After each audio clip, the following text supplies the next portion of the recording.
సమ్మర్లో చాలామంది బయటికి వెళ్ళేటప్పుడు సన్ స్క్రీన్ అప్లై చేసుకోవాలా, చేసుకుంటే ఎంత క్వాంటిటీ అప్లై చేసుకోవాలి, ఎలాంటి సన్ స్క్రీన్ అప్లై చేసుకోవాలి, ఇవన్నీ క్వశ్చన్స్ అడుగుతారు. సో సన్ స్క్రీన్స్లో యూజువలీ మనకి మల్టిపుల్ ఫార్ములేషన్స్ ఉంటాయి. Gel based, lotion based, cream based. ఇట్లా మన స్కిన్ ప్రకారం మనది oily skin and acne prone skin అయితే గనక జెల్ బేస్డ్ ఫార్ములేషన్స్ యూజ్ చేసుకోవాలి. నార్మల్ స్కిన్ అయితే గనక నార్మల్ లోషన్ బేస్డ్ ఫార్ములేషన్ సరిపోతాయి. డ్రై స్కిన్ అయితే క్రీమ్ బేస్డ్ ఫార్ములేషన్ యూజ్ చేసుకోవచ్చు.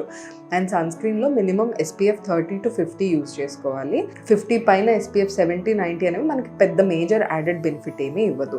అండ్ అందులో ఇప్పుడు సన్ స్క్రీన్లో మనకి PA ఫ్యాక్టర్ అనేది కూడా ఒకటి ఇంపార్టెంట్. SPFతో పాటు PA ఫ్యాక్టర్ కూడా చూసుకోవాలి. మీరు సన్ స్క్రీన్ బాటిల్ మీద చూసుకుంటే ప్లస్ సైన్స్ ఉంటాయి, అందులో మినిమం 3 ప్లస్ సైన్స్ ఉండాలి. So SPF 30 to 50 and PA factor 3+ ఉంటే మీకు both ultraviolet A and B radiation నుంచి కూడా ప్రొటెక్షన్ ఉంటుంది. సో మనం ఎండలో బయటికి వెళ్ళే 15 minutes ముందర మన ఫేస్ అండ్ ఎక్స్పోజ్డ్ ఏరియాస్ మీద సన్ స్క్రీన్ అప్లై చేసుకోవాలి. అండ్ ఎండలో కనుక మనం మోర్ దాన్ 3 hours ఉంటే అప్పుడు ఆఫ్టర్ 3 hours మళ్ళీ రీఅప్లై చేసుకోవాలి. ఎందుకంటే మనం సన్ స్క్రీన్ అప్లై చేసుకున్నాక దాని ఎఫెక్ట్ మన స్కిన్ మీద ఓన్లీ 3 hours మాత్రమే ఉంటుంది. అండ్ ఫేస్ మీద పిగ్మెంటేషన్, మంగు ఇలాంటి సమస్యలు ఉన్న వాళ్ళు కంపల్సరీగా సన్ స్క్రీన్ ఈవెన్ ఇంట్లో ఉన్నా కూడా యూజ్ చేసుకోవాలి.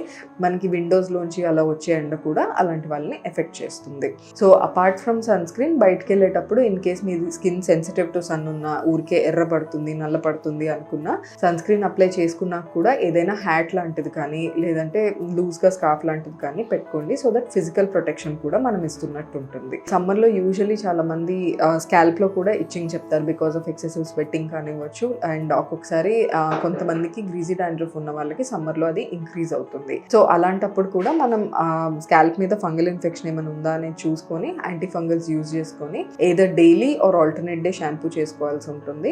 అండ్ దాంతోపాటు ఇమీడియట్గా ఆఫ్టర్ బాత్ డ్రై చేసేసుకోవాలి. స్కాల్ప్ మీద కూడా ఎక్కువసేపు ఆ సమ్మర్ తర్వాత మాయిశ్చర్ కనుక ఉంటే దానివల్ల కూడా మనకి డాండ్రఫ్ పెరిగే ఛాన్స్ ఉంటుంది. So daily or alternate day hair wash and తర్వాత ఇమీడియట్ డ్రైయింగ్ అనేది ఇంపార్టెంట్. సమ్మర్లో చెమటకాయల సమస్య కొంతమందికి ఉంటుంది. సో అది ఎస్పెషల్లీ వీప్ మీద ఇచ్చిగా చిన్న చిన్న పొక్కులు అనేవి వస్తాయి. అవి ప్రివెంట్ చేసుకోవడానికి రెగ్యులర్గా లూజ్ కాటన్ క్లోత్స్ వేసుకోవాలి. సింథటిక్ క్లోత్స్ అవాయిడ్ చేసుకోవాలి. వెట్ వస్తే ఇమీడియట్గా డ్రై చేసేసుకోవాలి.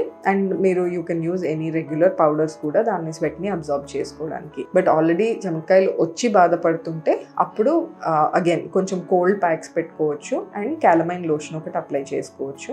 దాంతో గ్రాడ్యువల్గా అవి ఒక ఫ్యూ డేస్లో తగ్గుతాయి. సో సమ్మర్లో ఇంకా రెగ్యులర్గా మీరు చేయాల్సింది బయటకు వెళ్తుంటే సన్ స్క్రీన్, ఫోల్డ్స్లో పౌడర్స్ అది అప్లై చేసుకొని స్వెట్ అది అబ్జార్బ్ చేసుకోవడం, లూజ్ కాటన్ క్లోత్స్, మరీ ఎండలో ఎక్కువసేపు ఉండేట్టుంటే వైట్ బ్రిమ్డ్ హ్యాట్ కానీ స్కార్ఫ్ కానీ ఫిజికల్గా క్లోత్తోనే ప్రొటెక్ట్ చేసుకోవడం.